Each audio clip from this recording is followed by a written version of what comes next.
plug in.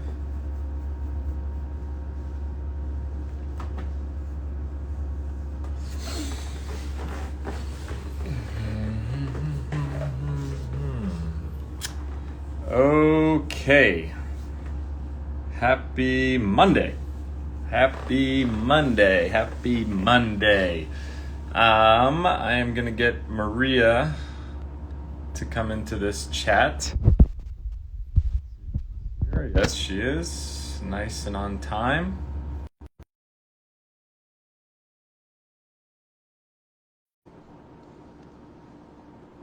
And let's see if she joins.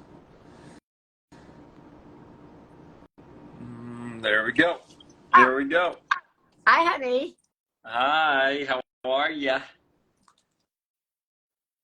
Good. How you doing? Happy Brain Awareness Month. Yes, so we are here today on this beautiful Monday to do an Instagram Live with Dr. Mark Hyman, who is a great friend of ours and is a well-renowned doctor, nutritionist, and expert in this field with all things food and nutrition and brain health and gut health and mental health. And we're here to talk because...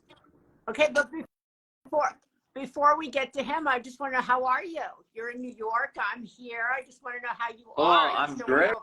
I am great. Thank you for asking me. I'm in New York. That is correct. I'm having a great day. The weather is, it's a little cloudy today. It was nice earlier, but... Oh, it's really rainy here. It's rain. We are now called Gray, really? LA. Well, rainy LA. It's unfortunate. Hopefully it gets better for both of us. Look at this. Let's say hi to the people from there's Marcia from Sacramento. So all these people coming from all over the place. Switzerland. All right, we got a lot of people. But June, why don't we say what June is? June is Brain Health Awareness Month.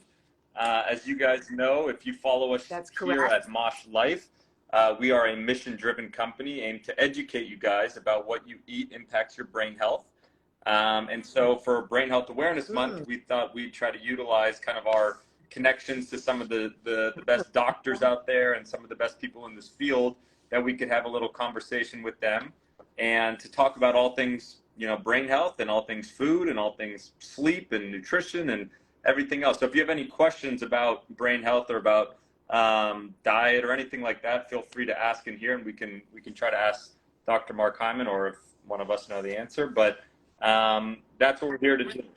That's great. Look at all these people, Patrick, from all over the world, from Switzerland, from Rockland, New York. There's Lucy, there's Elizabeth, there's Tia, who says awesome product, right? I'm going to open Ohio. Marlene is from rainy Texas. Zurich. I don't think Mark Hyman is into request quite yet. Hopefully. He has a request. Bali. No, my God. Colombia. Huntersville, North Carolina. Virginia. Nashville. My gosh. New Jersey. Just across the pond, eh? Don't you have a great restaurant in Nashville? Weren't you in Nashville and love all the great restaurants in Nashville? Toronto, there's Toronto. You just came back from making a film in Toronto last year. That was fun. That was great. That's right. We don't have our MOSH bars in Toronto yet, but everywhere else you can get your MOSH bars on Amazon, and you can get them on MOSH Life. I don't leave home without my MOSH bars, that's for sure. Right? Because it keeps me so happy. I always feel like I'm doing good for my brain, and I'm doing good for the world by eating my MOSH bars. By MOSH on. Well, I guess we can start by just asking if anyone has any questions about MOSH specifically, or anything that we're doing with MOSH, or anything for Maria or for myself. Feel free to. There was a question that just came up that said, any new bars in the works? We have coming out. Yes, we do. A new flavor that comes out next week. If you are a subscriber, you get early access. If you're on our SMS text messages, you're the first to find out. So if you want to join that, you can come to our website and feel free to join.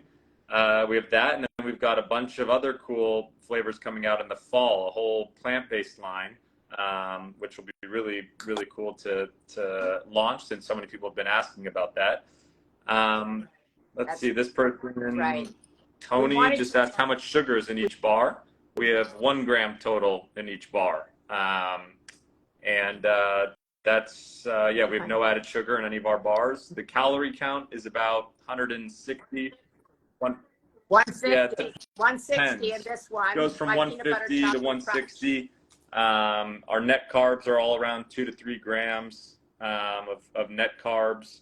And obviously they're all filled with, brain health, ingredients that support a healthy brain. So vitamin B12, D3, ashwagandha, lion's mane, omegas, vitamin B12, flax seeds, almonds. Oh, I think Dr. Mark Hyman is here now, so we can finally. Over the Moon, thank you. She said she just started a subscription. Thank you so much, Over the Moon. Yeah. We're Over the Moon. Yeah. And then Willie just said he runs a successful website. That's a little line from the staircase. Nice, Will. I do. There you go. Where can I buy Mosh bars? You can buy them at moshlife.com. I accepted him, and I'm not sure. Oh, Mark needs his Mosh bar. He says he's here, and you accepted his request to join. Hey, everybody. There he is. How you doing? We're great. There he is. One of my Oh, you're favorite so sweet. people on the Thank planet. you. Me too.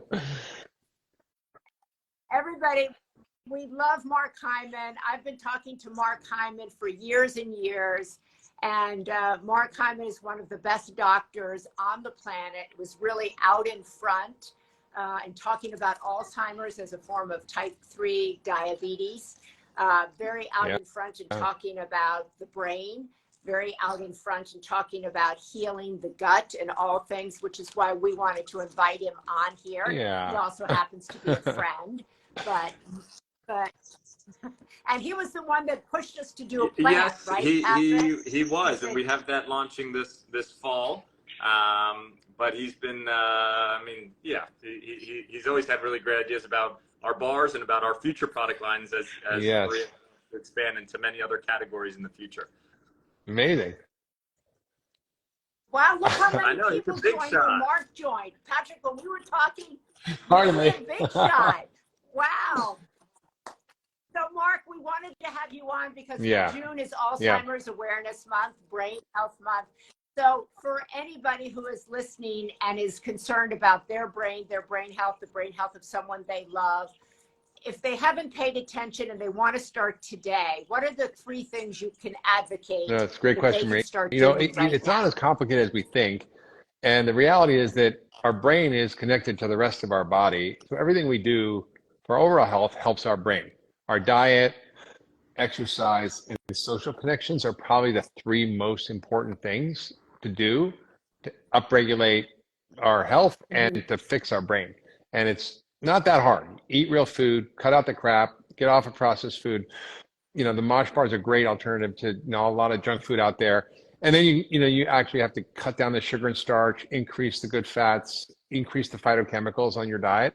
Exercise, just get moving. Like anything helps. Going from 0 to a little bit is a big delta. But actually, if you want to get even more benefit, you can increase your cardio, increase strength training. And then building social connections is so important. I traveled all around the world to see the blue zones when I was writing my book, Young Forever. And it was amazing how deeply embedded the people were in their community. There was just no nursing homes or no people alone. Everybody was living with everybody. Everybody was helping everybody. Everybody was laughing together, playing together, working together, doing stuff together. It was really quite amazing. And I think we've lost that in this culture. We're sort of on their own, doing their own thing. But there it's really built around community. So speaking of kind of foods that you talk a lot about, food is medicine, and you just talked a little bit about 3 different steps, from walking more, exercising more, cutting out the sugar, socializing more with people. But give us a peek into what does your diet look like? Well, What is my life? What's a day in the life of Mark Okay, Hyman? all What's right. like breakfast, lunch, and dinner? Okay, so normally my routine is like actual routine that helps my brain really well. Actually, it helps my body. I wake up, I usually meditate 20 minutes. Then I do a little journaling if I have time. Sometimes I don't, but I like that. And then I'll have a coffee. I like coffee. And I put in like a cocktail of this adaptogenic mushrooms and MCT oil and nut butters. Well, a friend of mine made it. It's called Autonomy. It's great. It's a great product. And then I'll work out. I usually do like a half an hour band workout. Take a cold sauna and a cold plunge, and then I get start my day. And then I have my shake. That's my breakfast. So I'll have a protein shake, which essentially I use regeneratively raised goat whey because as I get older, I need more high quality protein to keep my muscle. And I put in all kinds of good stuff in there to call my healthy aging shake. I put in my book, Young Forever. And then lunch, I'll usually have like I call it fat salad. So fat's really important for your brain. Right. So I'll have lots of veggies, so arugula, avocados, or fat. I'll use pumpkin seeds or pine nuts or toasted nuts. And I'll put in olives, olive oil. So it's a lot of good fats in my salad. And then tonight for dinner, I'm having grass-fed lamb chops. I'm having a Japanese sweet potato, which is Maybe purple. next time we do this conversation from your house. You definitely can come have dinner with me anytime. I'm going to have a roasted Japanese sweet potato and I have dandelion greens, which are kind of bitter. People don't like them, but they're really good. And bitter foods actually are really good for you and has a lot of phytochemicals that help with detoxification and healing. So that's going to be my dinner. So Mark has all of these recipes in his books. He mentioned Young Forever. He has a lot of recipes that he sends out, that his shakes in particular. But Mark, you're a big proponent of fat for the brain. And you also say that by you can get people off of a lot of medications that they think they need to live by how they eat. Talk a little bit about that. People talk a lot about, I have brain fog, I can't concentrate. What do you do for people who most feel of our like population brains are not doing too well. I mean, look at the amount of depression, mental illness, the social conflict, the divisiveness. That has to do with inflammation in the brain. And so you want to eat in a way that actually reduces brain inflammation that can help to actually make your brain work better. And not only, work better now, but actually prevent dementia and cognitive decline as you get older. So the key is just cutting dramatically down on sugar and starch. Processed foods are the things that are driving most of the epidemic of diabetes, poor metabolic health. And you mentioned earlier about type 3 diabetes. What's really scary to me now, Maria and Patrick, is that 93.2% of Americans are in poor metabolic health, meaning they are somewhere in the continuum from pre-diabetes to type 2 diabetes. Even people who are thin. So 75% overweight, but 93% are metabolically unhealthy. And that means they have high blood sugar, high cholesterol, high blood pressure, or are overweight, or have had a heart attack or stroke. That means very few of us are not in that category. And that's really because of the amount of starch and sugar in the diet. And that's just deadly for the brain. And it leads to what we call insulin resistance in the brain, inflammation in the brain, and all the things we see that are not just Alzheimer's, but even depression is inflammation in the brain. ADD is inflammation in the brain. PTSD, trauma, all often is reflected as inflammation in the brain. So eating an anti-inflammatory diet is so key. So cutting out starch and sugar, lots of good fats, lots of phytochemicals, good protein, and it's pretty simple. I get paid a lot of money for telling people to eat real food. It's like, okay, fine. Now I have a question because obviously we've talked a lot about sugar and decreasing the amount of sugar that you take and that you eat, especially added sugars. What's your stance on sugars that are natural, maybe from fruit or for honey or other areas like that? Because a lot of the times we still crave things that are sweet, but we don't want to have cane sugar or other forms like that. So what's your stance on those? Well, there's two things in there. One is, why do we crave sugar? Because that's important, right? Because if you can stop craving it, then you're not going to want it, you're not going to eat it. And part of that has to do with our brain biochemistry and our hormones that are all screwed up from the food we're eating. So resetting the body can help reduce dramatically the cravings and desire. But still, it's fun to have sweet stuff.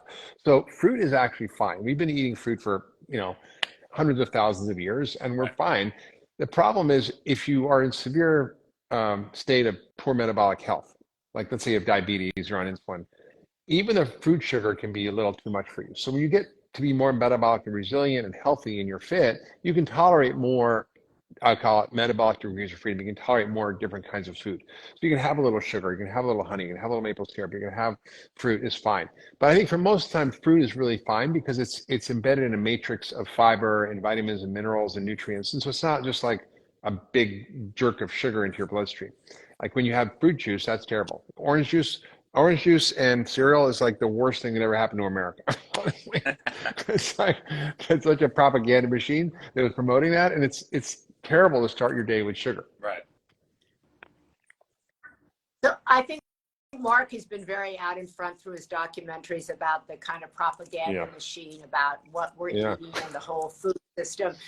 Mark, you talked a lot about kind of Alzheimer's, as you just said, is about type 3 diabetes. A lot of people I talk to say, look, as you age, it's inevitable that your blood sugar goes up. It's inevitable that you become kind of type 2 diabetic, or you start moving in that direction. Can you speak to that?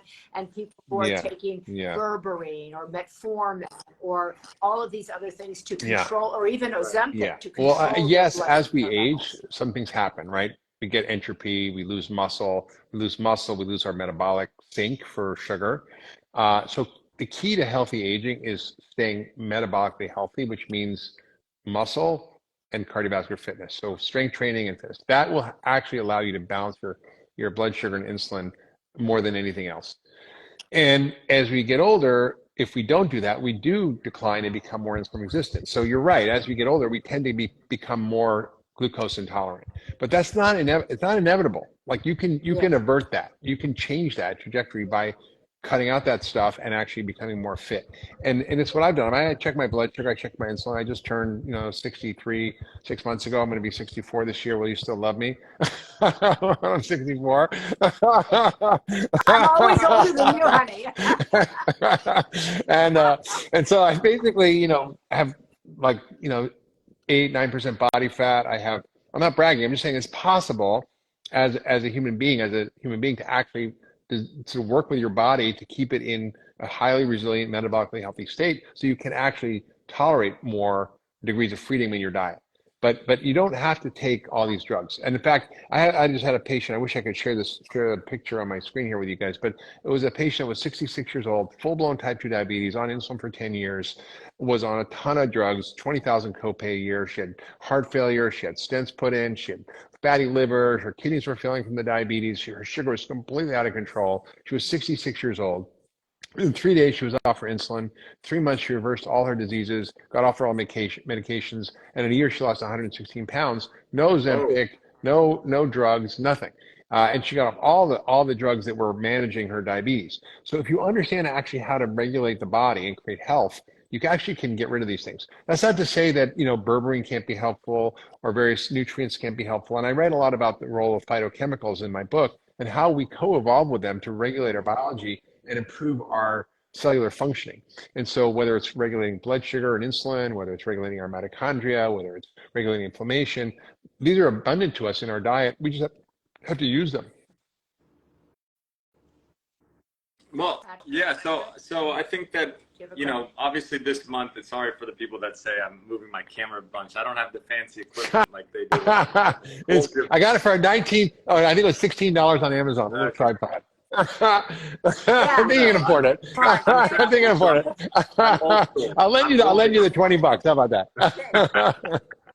I'm using my brain by holding my phone in my left hand and trying to. But obviously, this is Brain Health Awareness Month. We're a company that's mission driven. We're trying to educate consumers about what they can do to help impact their brain health over here at MOSH. And I guess one of the things that is often talked about is supplements. We don't view ourselves as a supplement. We have ingredients in our bars that are that are flax seeds and almonds and vitamin B12 and D3, stuff that sometimes people are deficient in. But we've gotten a few questions from people asking, are there specific multivitamins or are there supplements that you like to take or not, or are there ones that people should be taking or should not? I mean, I know that a lot of Americans are deficient in vitamin D and in other areas, but I'm not sure what your thoughts are about that. In general, or for brain health, or both? I think we can do both. It seems to be that a lot of people are on here asking about kind of brain and body questions, which are obviously very connected. Very connected, yeah. So yes, I think, the truth is that over 90% of Americans are deficient in one or more nutrients at the minimum level, like to prevent deficiency. So that's not a lot. So vitamin D is about 80%, omega-3 is over 90%, magnesium is 45% of the population deficient, zinc, iron, really important nutrients. And so I think there's a lot of reasons for that. Obviously 60% of our diet is ultra processed food. It's 67% of kids' diets. And because you're overweight doesn't mean you're well nourished. You can be very malnourished. And actually the most obese are often the most poorly nourished and have the lowest levels of really key nutrients.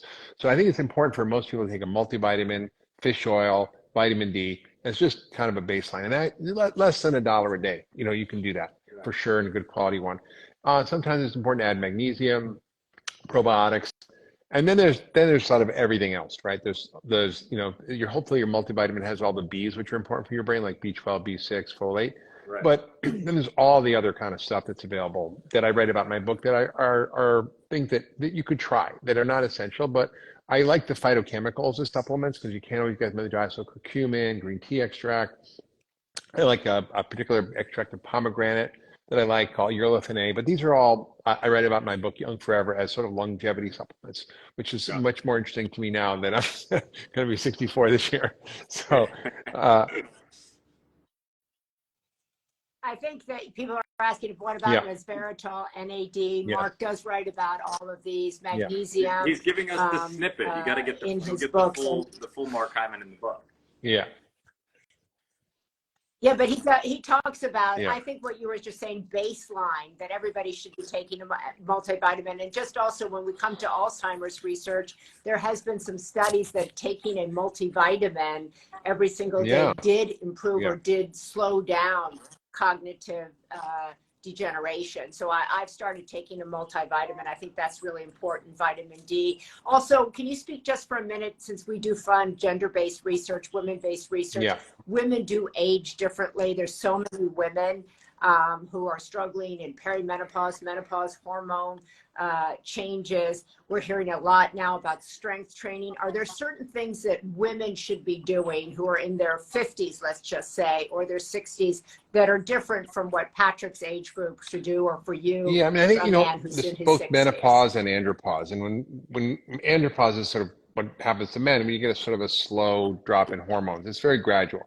Where women, it's like, boom, it's kind of like all of a sudden, and that can be very disrupting. Yeah. There are a lot of ways to regulate and balance hormones, and I've written a lot about this, but, the typical lifestyle stuff works really well for most people. Obviously, exercise, healthy diet, stress management, sleep, all critical, but sometimes hormone therapy can be really important. And I think what happened, unfortunately, in the kind of late 90s, early 2000s was the Women's Health Initiative came out, and it kind of all of a sudden women were taking hormones for decades because doctors thought it was protective for heart and brain and cancer and so forth. And when they actually did a randomized controlled trial, and it was actually commissioned by Bernadette Healy, who was the first woman to run the NIH. And she's like, hey, we don't study women. We better do that. And it was like $1 billion study. It was like over 130,000 women. Yeah. And they found that actually the women who took the hormones actually had worse outcomes, heart attacks, strokes, cancer.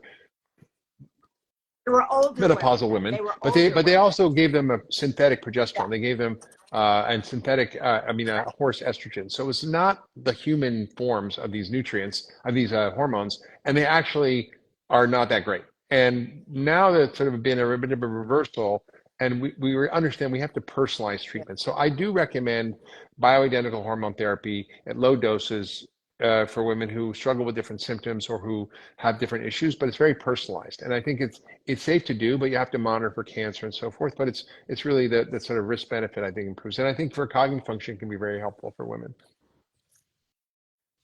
Yeah, many doctors that I work with in this space talk about that as a neuroprotector. They also talk about the importance of strength training, particularly for women, for bone health. Hormones are helpful for bone health.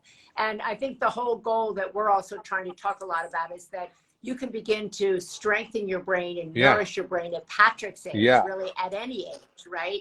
And you don't, but if you haven't been doing it and you're 60 or you're 50 or you have a parent who hasn't focused on it, it's never too late, right? You can start today. And the one thing that we've discovered, Mark, in this company is that so many people my age will educate their kids, or people who are Patrick's age will come to people who are our age. Okay, that's okay. My age group now. I'm going to be a Medicare soon, I guess. And educate us about. That's no, I'm Medicare with a six-pack, so I don't mind. Look at you. But about labels, so many of us did not grow up reading labels. We were not educated about that. And this is really Alzheimer's, dementia, brain health is a multi-generational issue. It's a family issue. And so no matter what your age is, think of yourself as somebody who can help somebody who's a different age learn about their brain health. And you once posted a post that said the most important weapon you have in your health is your fork. That's right. You get to decide what goes on that fork that you put in your mouth, right? And if you think about, you know, you can't see your brain, which is why I always say, you know, you have a six-pack. In my dreams, I have a six-pack, but you can eat. But, you know, it's interesting. Actually, what's interesting, Maria and Patrick, is that, you know, as a doctor, we learn that, you know, as we age, we see brain atrophy, just like we see muscle atrophy. Right. People lose muscle, they become scrawny and skinny, they lose muscle. It's really what drives so much of aging. The brain, the same thing happens, and you literally shrink your brain as you get older if you don't take care of it. And so it's literally like losing, and you can actually do an imaging study. You can do a brain scan and a CT scan, MRI, and see that. And it's kind of scary when you see it. People are like, oh, what happened to their brain? But actually it's preventable. You can maintain your health of your brain throughout your life and increase things that actually activate we call neurogenesis, which is making new brain cells, and neuroplasticity, which is making new brain connections. And we know actually how to do that. In fact, you know, exercise is one of the most powerful things to do that. It's called BDNF, which is brain-derived neurotrophic factor, like miracle grow for the brain. I saw one of those. We reposted it on our MOSH page, and I think maybe you originally posted it, but it was a scan of two. I think there was like teenage kids, and one had been walking for 15 minutes or 20 minutes prior to the scan, and the other one hadn't. And the difference in the brain scan of what just 20 minutes of a brisk walk or something like that, of getting outside, getting the vitamin D, you know, just putting your body kind of through that little exercise, it was such a massive difference in the result. It's true. You know, we think about, oh, we're going to keep our body fit, we're going to prevent heart disease. Nobody thinks about how do we take care of our brain. Right. It's so strange, and yet we know so much about how to do that. And we know that fact that the cognitive decline and the damage to the brain starts early. It can start in 30s, 40s. So, you know, you start to see changes decades and decades before someone actually ever gets Alzheimer's. And so it's never too early to start or never too late to start. And I think that we see people who are fairly progressed, like that woman I explained to you who had type 2 diabetes. It took her like 50 years to get like that. And within a few months, she was able to reverse most of it by using what was on her fork, basically. We didn't do anything fancy. We just gave her good food and got her a basic supplement regimen, which like the one I mentioned, but nothing really extreme. And it was so powerful to see the changes when people shift their diet. Right. Well, I know we only have another minute here.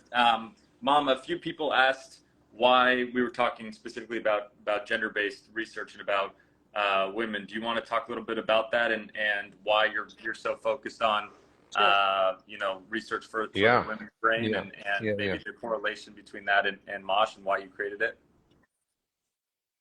Sure. So women are 2/3 of those who get Alzheimer's.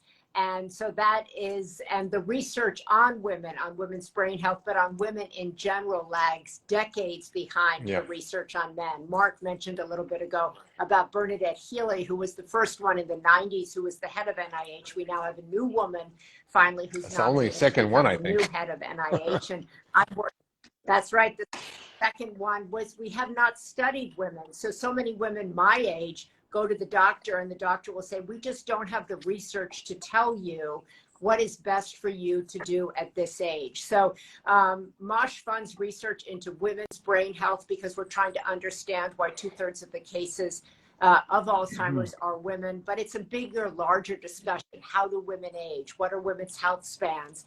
And this is a big issue and passion of mine, so that the next generation of women will have more answers, that there will be more doctors, that you will spend time in medical school studying women, studying menopause, studying perimenopause, studying the effects of birth control on the brain, all of these things that so many doctors were never educated in. So I try to teach women to be their own best advocate, and particularly if they're young women, that there are all sorts of other modalities that they can look at before they turn to specific drugs.